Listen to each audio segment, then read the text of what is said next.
할렐루야. 사랑하는 대강의 가족 여러분, 오늘 하루도 하나님의 말씀과 동행하는 삶이 되길 소망합니다. 오늘 함께 나눌 하나님의 말씀은 고린도전서 10장 1절에서 5절 말씀입니다.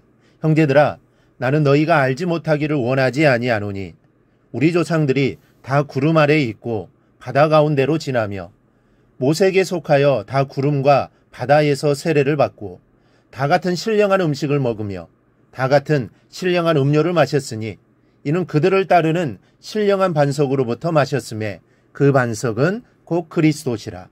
그러나 그들의 다수를 하나님이 기뻐하지 아니하셨으므로 그들이 광야에서 멸망을 받았느니라. 아멘.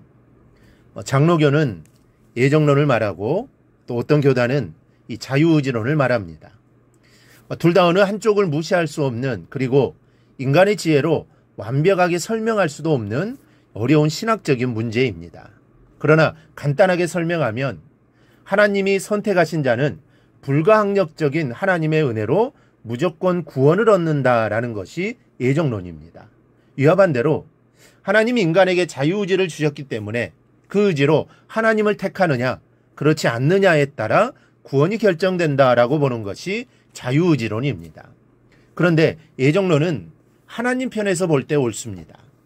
전지전능하신 하나님이 인간의 모든 미래를 다 하시고 결정하신 일이기에, 또 인생이 하나님의 섭리의 지배를 받기에 하나님 편에서 볼 때는 구원하시기로 예정하신 그 사실에 변함이 있을 수가 없습니다. 만약 그렇지 않다고 한다면 이는 하나님의 전능하심을 부인하는 것입니다. 그리고 이 자유의지론은 인간 편에서 볼 때 옳습니다.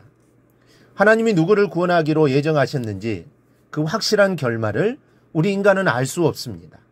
그 확실한 결말은 우리가 이 세상을 떠나봐야 알 수 있습니다. 다만 우리는 성령의 인도하심과 성령께 주시는 내적 확신을 갖고 살아갈 뿐입니다. 그런데 이 말은 여러분이 잘 이해를 하셔야 합니다. 여러분의 구원이 확실하지 않다는 말씀으로 오해하시면 큰일 납니다. 다만 인간을 포함하는 우주 만물에 대한 최종적인 결말은 하나님께 속한 하나님의 고난이라는 것을 말씀드리는 겁니다. 실제로 사람이 보기에 구원받은 백성으로 잘 생활해 나가다가 시험에 빠져 아예 하나님을 떠나버리는 사람이 있습니다. 신앙생활을 잘할 때는 그 자신도 그렇고 그 사람을 바라보는 성도들도 그렇고 구원받은 줄 알았는데 결과가 그렇지 못한 사람들이 있습니다. 그렇다면 이런 현상을 어떻게 이해하고 우리가 받아들여야 합니까? 이 사람에 대한 하나님의 뜻이 변한 것일까요? 그렇다면 하나님의 전능성에 금이 갑니다. 믿음 자체가 하나님이 주시는 선물이라는 성경의 기록을 감안할 때 하나님이 이랬다 저랬다 하신다는 것은 하나님이 전능하시지 못해서 한 사람의 마음조차 어쩌실 수 없기 때문에 사람의 마음에 따라 구원의 계획을 이랬다 저렇게 변경하시는 것으로 밖에는 생각할 수 없기 때문입니다. 그러나 사람이 그렇게 생각한다고 하나님의 전능하신 분이 아닐까요? 사람이 어떻게 생각하든 하나님은 전능하신 분이 분명한데 사람이 이것을 믿지 못하는 꼴입니다. 이런 현상은 바로 자유의지론으로 설명할 수 있습니다. 구원의 그 정확한 결과는 하나님의 고난이요, 하나님께서 갖고 계신 신비이기 때문에 우리는 스스로 경각심을 갖기 위하여 우리의 의지대로 자유롭게 행한 결과를 하나님 앞에서 스스로 책임지려는 마음 자세를 갖는 것입니다.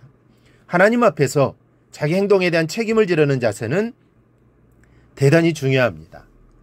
사람이 하나님 앞에 책임 있는 존재로 서려는 마음이 없을 때 신앙이 해이해지거나 시험에 들어 타락할 수 있기 때문입니다. 오늘 본문에서 사도 바울이 예로 들고 있는 이스라엘 백성들을 보십시오.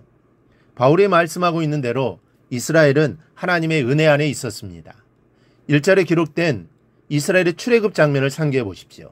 하나님이 구름기둥, 불기둥으로 보호해 주셨고 홍해를 육지같이 건넜으며 또 하나님이 주시는 신령한 만나를 먹는 은혜를 누렸습니다. 그러나 그럼에도 바울은 그들의 다수를 하나님이 기뻐하지 아니하셨으므로 그들이 광야에서 멸망을 받았느니라고 말씀합니다. 이스라엘이 하나님의 은혜 안에 있었으면서도 왜 이 같은 비참한 종말을 당한 것입니까? 하나님의 마음이 바뀌었기 때문일까요? 하나님 앞에서 책임 있는 존재로 서려는 자세가 없었기 때문입니다. 이 자세가 없었기 때문에 신앙이 나태해지고 그 결과 자기를 마음대로 행하면서도 하나님의 심판을 염두에 두지 않는 자업자득인 것입니다. 그런데 고린도 교회가 그랬습니다. 그래서 바울이 이 말을 고린도 교회를 향하여 하는 것입니다. 고린도 교회 성도들 중 어떤 자들은 복음의 자유를 오해하거나 악의적으로 곡해하여 무슨 짓을 해도 괜찮은 것으로 생각하고 하나님의 은혜로 다 용서받을 수 있다고 생각해서 신앙적으로 상당히 태만하거나 타락한 상태에 있었습니다. 그래서 바울은 너희가 하나님의 은혜를 받고 은사를 받고 구원을 얻었다고 자만하지 말고 하나님 앞에서 신앙인다운 책임 있는 생활을 하라는 뜻으로 이스라엘 선조들의 예를 들어 말씀한 겁니다. 여러분도 하나님 앞에서 책임 있는 존재로 살아가기를 바랍니다. 내가 구원받았다고 태만하게 신앙생활해서는 안 됩니다. 하나님 앞에서 자기의 행동에 대해 책임을 지려는 자세를 가져야 합니다. 스스로 신앙에서 떠나지 않으려는 경각심을 갖고 믿음대로 살기를 노력하여 하나님이 주신 구원을 이루는 삶을 살아가기를 바랍니다. 구원에 대한 확신을 갖고 살아가기를 바랍니다. 그리고 구원받은 자다운 삶을 살아가기를 바랍니다. 이스라엘 백성은 자신들이 특별하게 선택된 민족이라고 자부심을 갖고 살았습니다. 그런 자부심은 우리에게도 필요합니다.